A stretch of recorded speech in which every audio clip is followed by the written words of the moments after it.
Sabar Reza balas dendam epik, Jonathan Christie bangkit dramatis, dan Putri KW melaju mulus. Siapa yang akan jadi juara Halo Open 2025?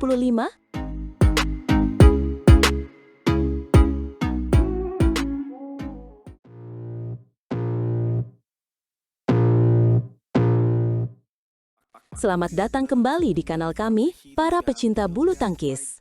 Hari ini, kita akan membahas tuntas drama yang terjadi di semifinal Halo Open 2025. Sebuah turnamen yang penuh kejutan dan kebangkitan luar biasa dari para wakil Indonesia. Betul sekali. Atmosfer di Saarlandhalle, Saarbrücken, Jerman benar-benar memanas. Kita melihat bagaimana ganda putra Indonesia, Sabar Karyaman Gutama, dan Mohreza Pahlavi Isfahani berhasil melangkah gagah ke final Halo Open 2025. Ini bukan sekedar kemenangan biasa, ini adalah sebuah pernyataan. Tepat sekali. Mereka menghadapi pasangan Malaysia, Men Wei Chong dan Kai Wunti dalam duel yang sangat apik. Ingat, Menti ini adalah pasangan yang sebelumnya mengalahkan Fajar Fikri, rekan senegara kita. Jadi, kemenangan Sabar Reza ini bukan hanya untuk mereka, tapi juga untuk membalas kekalahan tim Indonesia. Sebuah balas dendam yang manis, bukan? Oh, sangat manis. Sabar Reza menunjukkan mental juara yang luar biasa. Mereka menang 2 game langsung, tanpa memberikan kesempatan sedikit pun kepada lawan. Ini membuktikan bahwa strategi dan persiapan mereka benar-benar matang. Kemenangan ini sekaligus jadi penjegal 2 pasangan Malaysia di babak semifinal Halo Open 2025. Luar biasa. Dan tidak hanya di sektor ganda putra, drama juga terjadi di tunggal putra. Jonathan Christie, atau yang akrab kita sapa Jojo, kembali menunjukkan kelasnya. Setelah keberhasilan di Denmark Open, Jojo mengulangi performa comeback gemilangnya di Halo Open 2025 ini. Ya, Jojo sempat dibuat kewalahan di game pertama oleh wakil Prancis Alex Lanier. Penonton pasti sempat menahan napas melihat ketatnya pertandingan. Alex Lanier bermain sangat agresif dan membuat Jojo kesulitan mengembangkan permainannya. Tapi, Jojo adalah Jojo. Kalah di game pertama tidak membuatnya hilang konsentrasi. Di game kedua, dia bangkit dengan performa mental juaranya. Dia menunjukkan bahwa tekanan justru memicu semangatnya. Setiap pukulan, setiap langkah penuh dengan determinasi. Dan di game ketiga, dominasi Jojo semakin terlihat jelas. Alex Lanier mulai banyak melakukan error, mungkin karena tekanan yang diberikan Jojo. Akhirnya, Jojo menutup game ketiga dengan kemenangan meyakinkan, mengamankan tiket ke final Halo Open 2025.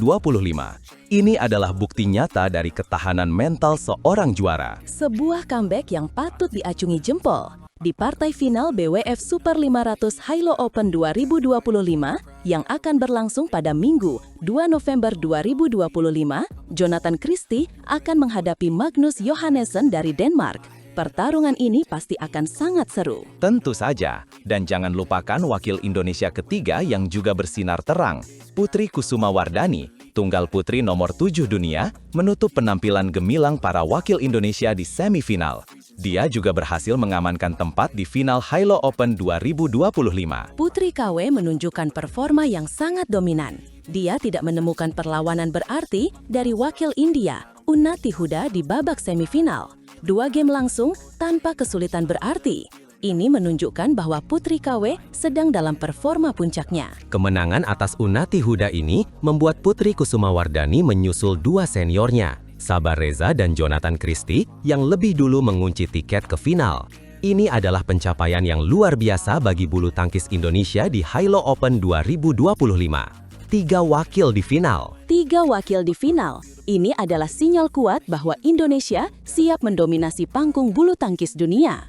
Para pemain kita menunjukkan semangat juang yang tak kenal lelah, strategi yang matang, dan mental juara yang tak tergoyahkan. Dan di game ketiga, dominasi Jojo semakin terlihat jelas. Alex Lanier mulai banyak melakukan error, mungkin karena tekanan yang diberikan Jojo. Akhirnya, Jojo menutup game ketiga dengan kemenangan meyakinkan, mengamankan tiket ke final Halo Open 2025. Ini adalah bukti nyata dari ketahanan mental seorang juara. Sebuah comeback yang patut diacungi jempol. Di partai final BWF Super 500 Halo Open 2025 yang akan berlangsung pada Minggu 2 November 2025, Jonathan Christie akan menghadapi Magnus Johannessen dari Denmark. Pertarungan ini pasti akan sangat seru. Tentu saja, dan jangan lupakan wakil Indonesia ketiga yang juga bersinar terang, Putri Kusumawardhani, tunggal putri nomor 7 dunia, menutup penampilan gemilang para wakil Indonesia di semifinal. Dia juga berhasil mengamankan tempat di final Hilo Open 2025. Putri KW menunjukkan performa yang sangat dominan. Dia tidak menemukan perlawanan berarti dari wakil India, Unnati Huda di babak semifinal. 2 game langsung tanpa kesulitan berarti.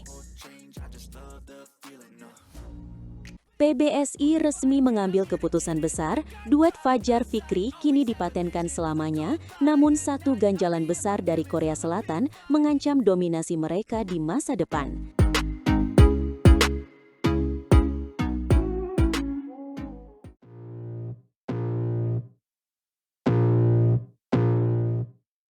Dunia bulu tangkis Indonesia kembali bergejolak, kali ini bukan karena perombakan acak, tapi sebuah keputusan strategis yang sudah ditunggu-tunggu banyak pihak.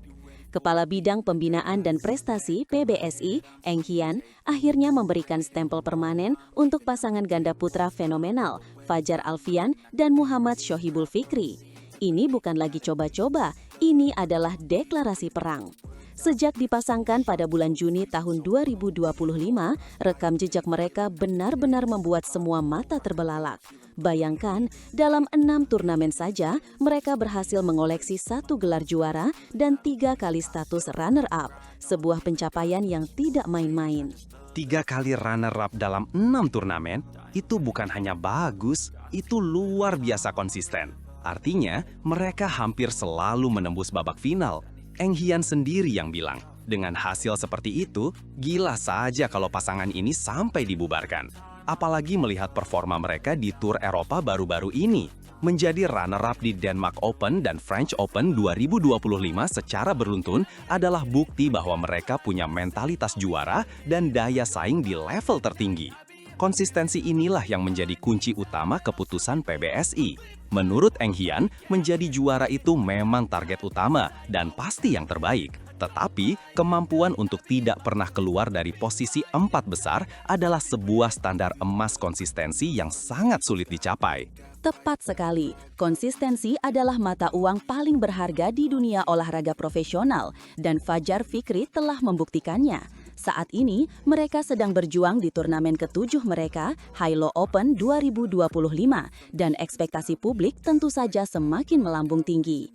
Namun, Eng Hian juga memberikan peringatan penting. Semakin bersinar performa mereka, semakin intens pula lawan mempelajari setiap detail pola permainan mereka.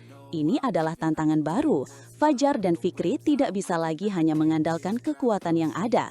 Mereka harus terus beradaptasi, berinovasi, dan selangkah lebih maju dari para rival yang kini sedang sibuk membedah video pertandingan mereka. Itu benar, di level elit setiap kelemahan akan dieksploitasi tanpa ampun. Eng Hian menuntut para pemain dan pelatih untuk proaktif. Ketika sedang di atas angin, mereka harus sadar bahwa setiap gerak-gerik mereka sedang dianalisis. Sebaliknya, jika performa menurun, mereka harus cepat belajar, mencari tahu apa yang kurang dan segera memperbaikinya. Ini adalah siklus tanpa akhir di dunia bulu tangkis. Namun, di balik semua pujian dan optimisme ini, ada satu awan gelap yang membayangi potensi Fajar Fikri untuk menjadi ganda putra nomor 1 dunia. Satu kendala besar yang menjadi pekerjaan rumah paling serius bagi Eng Hian dan seluruh tim pelatih ganda putra Indonesia. Dan kendala itu memiliki nama Kim Won Ho dan Seo Seung Jae. Pasangan peringkat 1 dunia dari Korea Selatan ini seolah menjadi tembok raksasa yang belum bisa mereka runtuhkan. Setiap kali bertemu, Fajar Fikri seperti kehilangan sentuhan magis mereka. Ini bukan lagi soal teknis semata, tapi sudah masuk ke ranah psikologis. Eng Hian mengakui secara terbuka bahwa pasangan Korea inilah satu-satunya ganjalan terbesar saat ini. Potensi Fajar Fikri untuk merajai panggung dunia sangat besar, tetapi jika mereka tidak bisa menemukan formula untuk mengalahkan Kim dan Seo, mimpi itu bisa saja tetap menjadi mimpi. Ini adalah teka-teki yang harus segera dipecahkan. Ini benar-benar seperti sebuah narasi film. Ada pahlawan baru yang sedang naik daun, Fajar dan Fikri, dengan segala pencapaian gemilangnya. Mereka dipuji, dielu-elukan, dan digadang-gadang sebagai masa depan. Tapi ada satu musuh bebuyutan, sang antagonis utama, Kim Won-ho dan Seo Seung-jae, yang selalu berhasil menghentikan langkah mereka di saat-saat paling krusial. Pertarungan antara mereka bukan lagi sekedar pertandingan, tapi sudah menjadi sebuah saga yang ditunggu-tunggu oleh para penggemar bulu tangkis di seluruh dunia. Pertanyaannya sekarang, apa yang akan dilakukan tim pelatih ganda putra Indonesia? Strategi apa yang sedang mereka siapkan untuk menaklukkan monster dari Korea itu? Ini menjadi pekerjaan rumah yang sangat berat. Eng Hian dan jajaran pelatih harus memutar otak, menganalisis setiap detail pertandingan melawan Kim dan Seo.